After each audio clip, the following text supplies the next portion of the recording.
Toledo City Council says it is taking a different approach to tackle food insecurity.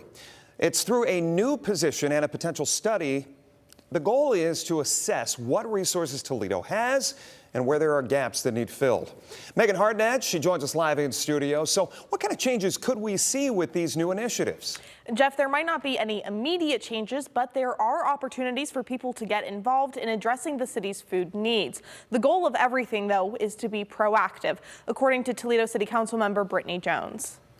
Downtown Toledo has plenty of activities and restaurants, but when it comes to grocery stores, the options are limited. To try and get to a full-size grocery store may pose a challenge for some. Transportation is the biggest issue because you would have to travel either by car or public transportation to get to that full-scale grocery store. Finding more ways to bring more food options to downtown Toledo is not a new topic of conversation, but the city is hiring a food policy manager to try and keep things moving forward. The food policy manager will conduct a food environment audit, looking at what the city currently has. They're also tasked with creating a food policy commission. So this will be made up of food leaders, community leaders, partners in all sectors of foods. The commission will be filled with people from farm to plate to look at how the community can improve food, how it's processed, and how it's consumed. Toledo City Council is hoping to get a study done to analyze food deserts in the area and find ways to incentivize stores to have healthy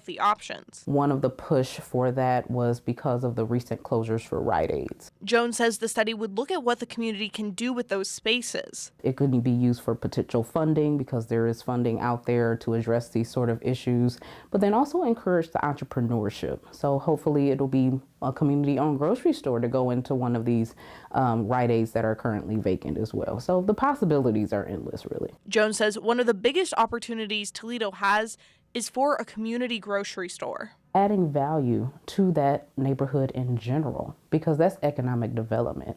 If you're hiring people that live in the neighborhood to work there, you're adding to their household income. You're adding to their financial well-being. Jones says the food policy position should be filled by the end of the year. She says community members should look out for surveys that may be sent out, and in the near future, look out for information about the commission if you would want to be part of it. Reporting in studio, Megan Hartnett, WTOL 11.